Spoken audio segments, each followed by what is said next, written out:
Good morning. So I'm going back to Karine's questions. Karine has asked me some great questions, so I've decided to focus on them quite seriously. And this next question is something I've been wanting to talk about for a while. So very happy that Karine has asked me about it. Now, Karine's overarching question is about spirit guides, but there are three sections to her question. Let me read you what she's asked. She says, how do you find a spirit guide and in what way do they communicate with you? She said, I appreciate anyone can learn the mechanics of reading tarot to a certain level, but does everyone have the ability to tune into a spirit guide? And the third part was, have there been times when you have not been able to get through to the spirit world? Fascinating. So let's jump in. So the first part of the question, how do you find a spirit guide and in what way do they communicate with you? Well, of course, there are many roads to Rome, aren't there? There isn't one fixed answer, but there are a couple of routes that it's really good to engage in. Let's just talk about the question of spirit guides, because I was talking to a client who came for a reading on Saturday. Spirit guides are your non-physical helper team. Okay, now we're going to work on the premise that there is a physical and there is an energetic world. And within the energetic world, there is consciousness and there are consciousnesses. So there are individuals who are able to communicate, who are sentient, who have senses of humor, as I have found, and they are there for us. And my understanding of it is, and once again, I do not want to present myself as the arbiter of all truth, but my personal understanding and my personal experience is that we all do have the facility of working with guides. How active they are on your behalf and how active you are in seeking to work with them and communicating with them is really down to how engaged you are and how engaged they are. So you will have, this is my understanding, you will have a couple of guides at least which have been with you since birth. And they are your primary guides. You'll have one specifically who's probably been with you since you were born. When I was a little girl, I remembered feeling that I had this lady in white robes. I used to call her the White Witch. Not that I thought she was a witch, but she was wearing robes, so I don't know. I kind of thought witchy. I had no other frame of reference. But I was sort of aware. I didn't really know how I was aware of this woman, but she was around me when I was growing up. I became aware of her probably around the age of 6, and that relationship sort of went on until I got to be a teenager, when I got very cross with her and told her to go away, which I think she did. Well, she kind of just stepped back. They don't ever go away, they just step back. So if you're not interested in working with them, they'll just be there in the background in case you need them.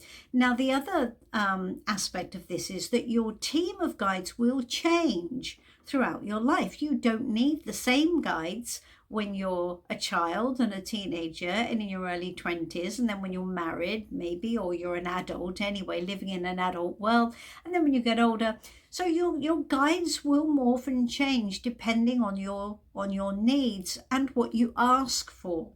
So the more you ask, the better, because the more you ask, the more interaction there is between you. It's like having a whole group of friends, and if you never contact them and you never engage with them, then you know what, probably not a lot will be going on. So it's the same relationship. How do you contact them? Well, what we're talking about here is frequencies. I want you to think about radio frequencies, okay? And the energetic world works on a much higher, faster frequency than we do. So that can make it quite tricky for us to have free-flowing conversations. Now, there are those of us who have been working in this area for quite some time, and we have worked quite hard to raise our vibration, raise our frequency to make communication easier and clearer. And if you are in a place where your vibration is quite low and you're not working on a very high frequency, it can be harder to contact your guides through channels such as meditation or just tuning into your intuition. Now, guides will contact you through varying means in daily life, through intuitive hits. And if you've ever experienced an intuitive hit, you will know that it's very brief. You can identify it because it's very brief and it doesn't fit with your current experience. Now, a lot of people I work with in relationships have, in the area of relationships, have talked about when they've had an intuitive hit that something isn't right, but they've ignored it because it's not what they want to hear and it's not what is fitting with what they're currently experiencing. So they disregard it and they go, oh, what's that? That's ridiculous, blah. And it turns out to be right in the end. Now, we all have those intuitive hits. They're very, very easy to disregard. We've all done it. But they will be, on some level, some sort of communication from your automatic link into the energetic world. We are all linked to the energetic world, whether we think we are or not, we are. And that's how your guides will attempt to get messages to you. So there are the intuitive hit side of things. Some people also see repeating numbers. That would mean that perhaps your guides are trying to talk to you but are unable to get you to listen, or there's something urgent that they need to, have a word with you about. Maybe you're about to do something not great, or perhaps there's a different course of action that would be best for you to take. Whatever it is, the repeating numbers that people sometimes experience seeing can be a call to action. A call is like, you've got mail. Okay, so that's interesting. It's all interesting. We just should be showing up as curious about it.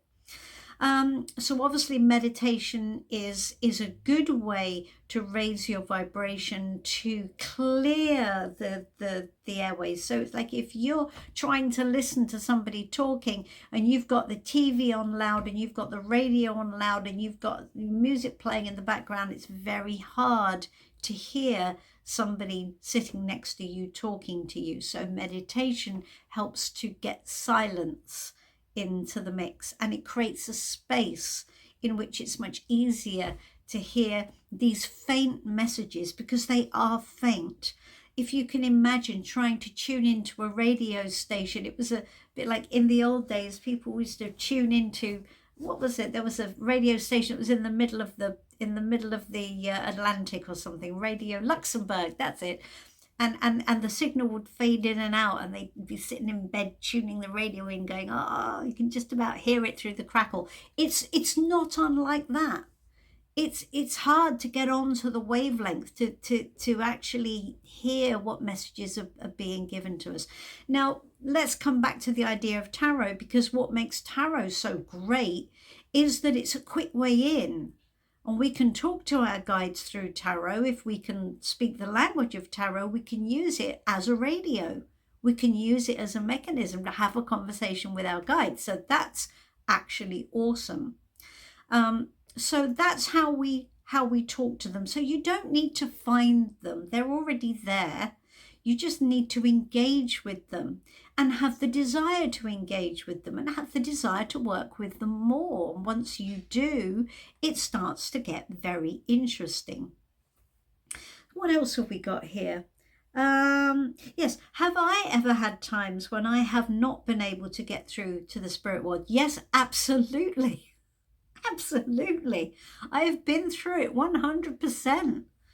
Before I started my journey with tarot, well over 2 decades ago, I was actually going through a very specific time when I tried to talk to my guides and there was crickets. Now, it was interesting because I said that I had had this lady with me since when I was a child. And when I got to be a late teenager, I got very cross with her. I was quite cross anyway. And I told her to go away. And I could do this on my own. I didn't need her help. She was pretty useless. And I was pretty nasty to her. And I got very cross. I was cross with the world. And I was very defensive, teenager, right? So she went very quiet on me, and I didn't do a very good job of navigating my life. I thought I had it down, well, I didn't. And later, when I came to want that help back again, I actually found it quite tricky to contact whoever it was. She seemed to have gone away, and there was silence. And I became very interested in trying to contact my guides, trying to get back in contact with them. And that, there is a whole story at the back of that, but that is what led me to tarot. I got a message, not from my guides, but from a messenger. And there is a difference, but I guess it was a kind of guide. But from a messenger who guided me to go for my very first big tarot reading. And that changed my life. And that led me to tarot. And later on, along that journey, I was still having trouble contacting guides in meditation, and I was still struggling. My vibration was still pretty low. I was still going through a tough time. And me and a couple of friends who learnt together, we decided to ask about it. And what came up in the reading was, you asked them to go away. And I had forgotten that I'd asked this lady to go away. And I went, oh my God, I did. I remember I did ask them to go away. Okay, I've changed my mind. I want you to come back now, please. And so that became a process to me developing a relationship. And my guides have changed radically over the last 2 decades. My relationship with my guides and my guides have changed radically. And now I work with an amazing team of guides who are, especially one who I work with, is just amazing and gorgeous. And I'm very grateful that she's with me. So this is a process, and it's a fascinating process, but everybody can reach their guides in whatever way is right for you. So it's if you want more communication with your guides, if you want a conversation with your guides, then you can either learn maybe to speak the language of tarot yourself. You can come and speak to somebody like me who specializes in reading from that perspective. So I specialize in tuning into energetic guides and information from the energetic realm. So it's a really, really interesting topic of conversation, and I'm very happy that Karine asked me the question. And if you have any questions you'd like me to answer, then please just let me know and I will answer your question too. So I hope you found this as interesting as I have, and I will love you and leave you. In the meantime, of course, we must remind you, do like and subscribe if you enjoy these videos. I do like to serve as well as I'm able with these videos, and to give you content which is genuinely useful and genuinely interesting. Please subscribe and give me a comment. Let me know what you think. I would honestly love to know, and I'll reply to every comment as best as I'm able. In the meantime, I'll see you soon. Next week, I think I have an In Conversation interview lined up for you, a fascinating conversation with another energetic practitioner. So in the meantime, I'll see you soon. Bye-bye.